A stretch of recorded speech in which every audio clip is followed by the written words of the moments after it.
thing in your nightmare, that thing that's holding you back, that thing that's dragging you down, that thing is you. You will not outwork me. And the whole gig is just a giant hustle. That's all it is. Life is just a hustle. That's all life is. One giant hustle. What's up, everybody? So did y'all see John's video?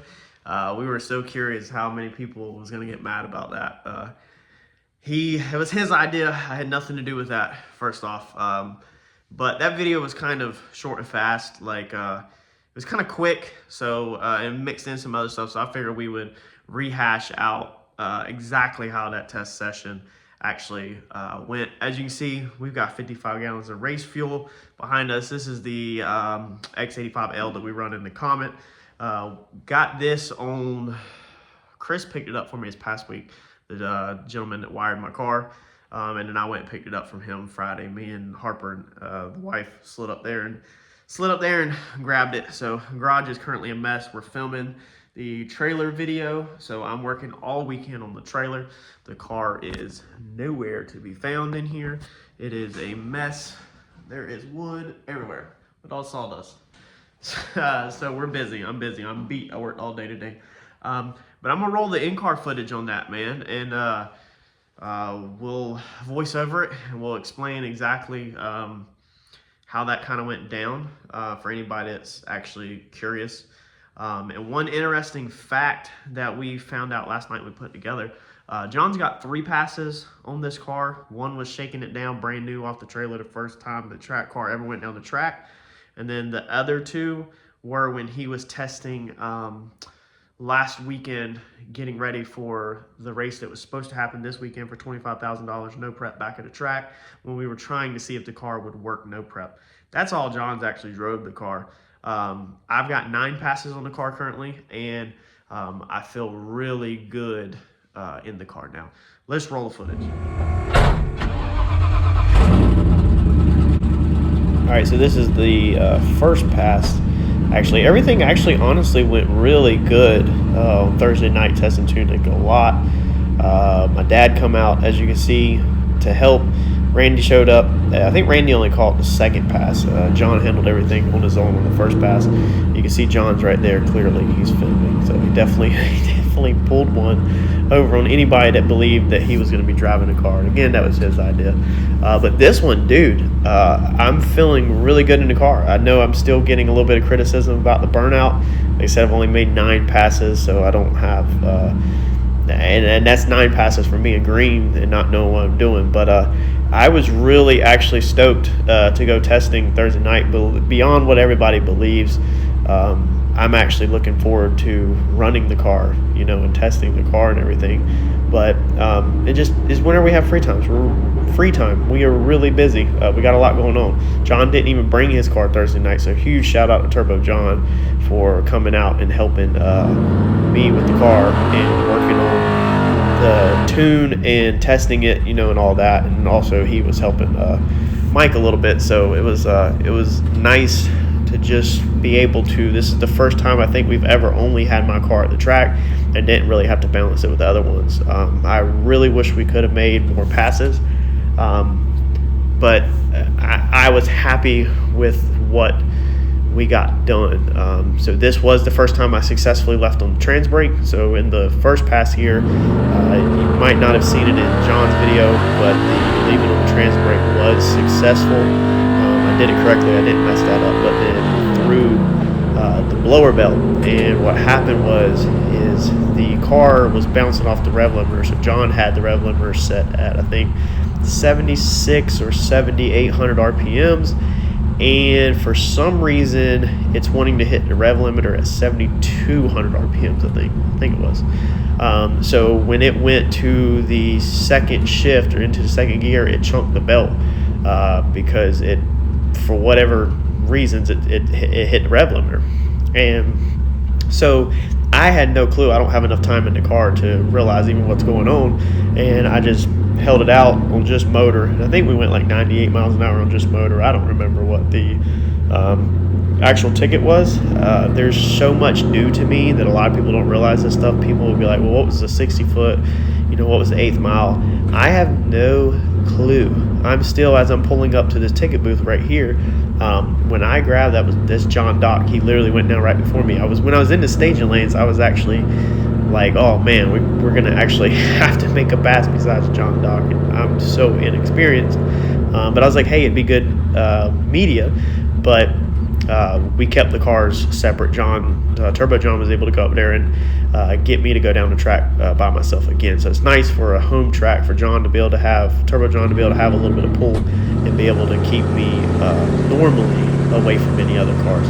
But when I grab these tickets, as you can see, like, I don't even look at them, man. Like, I'm just focused on just trying to learn how to drive and stuff like that. Like, I don't care what a time was. I don't care what the car ran. I don't care how fast it went. I could care less. I was stoked on this one just to have successfully done the trans brake finally, and the burnouts are looking better. Everybody's at track are saying the burnouts looking better. I know I've got a couple comments on the channel saying you need to work on the burnouts, and dude, I get it. I've been down track 9 times and I'm green. Like, I ain't never been down track before in my life, and I've only got 9 under my belt, roughly 8 or 9. So yeah, that pass I was happy with, besides we chunked the belt, which was really depressing that we couldn't get it down under, with the belt on it, under boost. So we're gonna get the car turned around real fast, and we'll go up there to make the second pass when things got a little bit more hairy.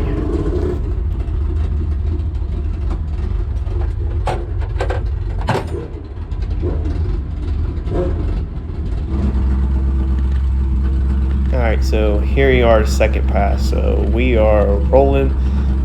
Randy's pulling me up, and my dad actually wants to learn how to do the lining up process. So Randy's showing him right now basically how you pull a car into the burnout box, into the water, because there is a certain way to do that. So he's pointing and explaining to him, what he's looking for, because Dad is trying to learn in the future to be able to be part of, the crew and to help, whenever we don't have all the guys or something like that. It never hurts to have another guy know what they're doing. I don't even know how to do a lot of stuff. That's why you'll never see me pour a puddle for John or line him up or nothing like that, because I've actually never even learned that. So they're pulling me forward. I do burnout. Brian is the one that's in the back of the car. Shout out Brian for giving us a hand also. But John and Dad, or Randy and Dad, Randy's showing him basically what to do, and that Randy is just mirroring Brian, and Randy's not calling shots. Brian's calling shots because he's behind the car looking down the track.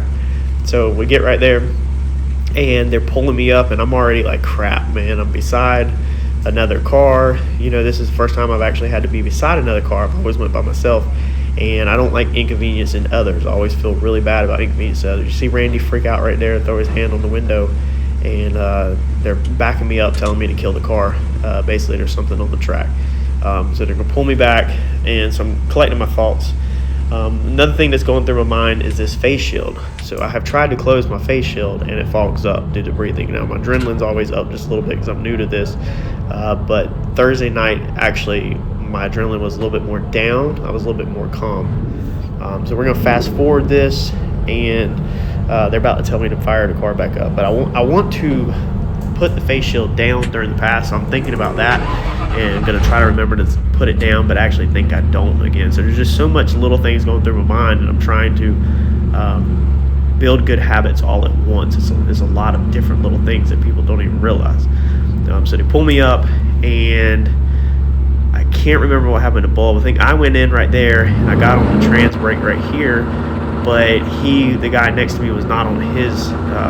He took forever. So what happened was I let off of my trans brake because I immediately was like, crap, you always hear about people burning people down. You don't want to burn the transmission up.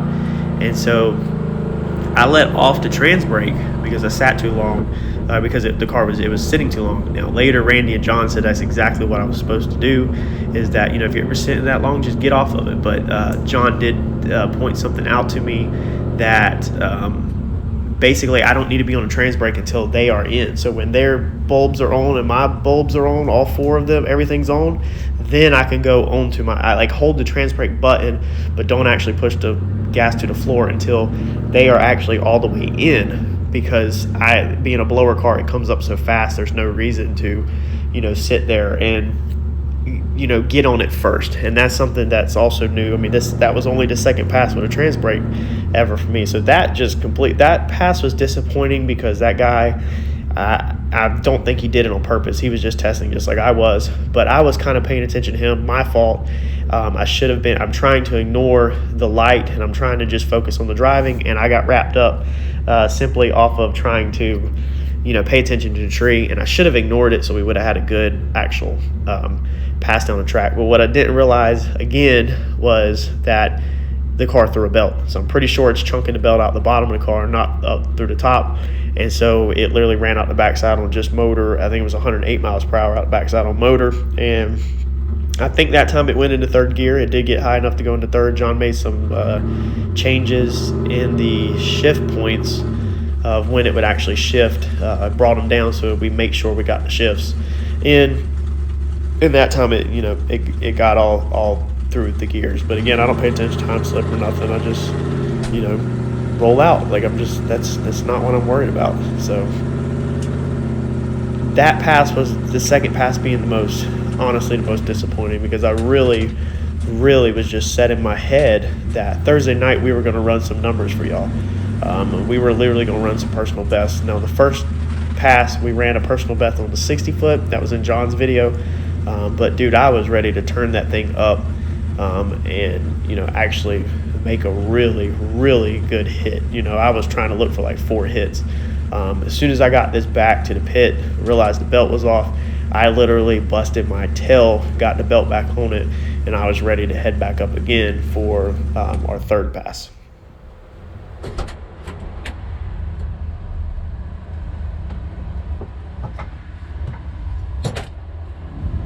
Unfortunately, when we headed back up for our third pass, the rain moved in. It started sprinkling. We were on the messenger already with Kevin, with TKM, the owner of TKM. So we were trying to figure out why this car keeps hitting on the rev limiter. John is messed with the main rev limiter. He has checked everything. He does not understand why this thing banged at $7,300 RPMs. I'm thinking dollars. On the rev limiter, he straight up could not figure it out, didn't know what he's doing wrong. We head back up, belts on, we go into the staging lanes, and the rain moved in. But we were shooting it back and forth with Kevin, and then Kevin ended up calling us. John spoke with Kevin for 4 minutes while we were in the staging lanes. The rain let up. They started dragging the track. John told me to go ahead and get suited up, basically. So I was suited up but not in the car. John ran and got the laptop and lowered the rev limiter to 3,000 RPMs. So he dropped rev limiter 3,000 RPMs. You can see in his video where I get in the car in the staging lanes, rev it up. His video doesn't explain what's going on really. I don't think it does. I don't remember. But it bounces on the 3,000 RPMs that he set it at. So what he was looking for was basically, is there another safety or another rev limiter buried somewhere in the advanced table that he's forgot about? And he asked Kevin, did you put anything in the car? And Kevin said no. So when John lowered the main rev limiter down to 3,000, it bangs off of it in the staging lanes perfectly fine. So there's nothing, like, we're not missing. We don't think we're missing anything. I have sent the data log. Kevin requested the data log, or the global file. John requested a global file. I shot that to them Friday afternoon. So Kevin with TKM and Turbo John both have the global files to look over this weekend or next week to make sure there's no crazy rev limiter sitting there, nothing like that. But that literally messed our night up, is that rev limiter. And then the rain come in. We scrambled. You've seen this video. Got the car back in the trailer. But y'all, man, I was ready to run some numbers. I went to Gallot. We were gonna do some big numbers for y'all, like hope that we would go faster than the 590s that we ran straight off the trailer when the car first come out, was the intention, but we didn't get it. But hang in there. It's gonna go back testing. I think John is looking for somewhere to test front of the track. Ooh, I want to say next weekend, but I'm not 100% sure. I think next weekend testing front of the track, and then the following weekend racing at Rockingham. I think that's the schedule. That could be wrong, but I do know when he goes to test at the front of the track, as long as everything's cool, I'm gonna take my car again to test again, and I'm just gonna keep pounding down these test sessions as much as we can. We're gonna get Randy's car together. Randy's gonna get his all good to go, and when he goes testing, I'll also take mine to all the testing with his too, or any races that we can get a test pass in. So if John's on front of the track, I'm going to test. If Randy's always on the front of the track, if there's testing allowed at Randy's events, I'm going to test. The only time my car's not going to go to the track is if we are running John's back of the track. We're not going to test back of the track right now. We explained that the car needs to be, a lot of work done to it. And I'm just not really working on the car right now at all. We're focused on the trailer, trying to get this turned around. I'm going to sell the trailer if anybody's interested in it. My email's in the description. Shoot me an email. We could talk. I am located in Wilmington, North Carolina, so you would have to pick it up. But the car's in storage again until I need it. But besides that, it's ready to go. Like, I can literally put it right back in the trailer now and take it to the track. So I don't have to necessarily do anything. There's a list of things to do. We've got the hood we need to put on. We need to redo the trunk for no prep stuff. We need to redo some wiring. I got to finish up a couple wiring things. So there is stuff that we can do, but nothing is holding us up from the track at all. Just need time and need to go. So the car's not coming back home until I'm completely done with this trailer.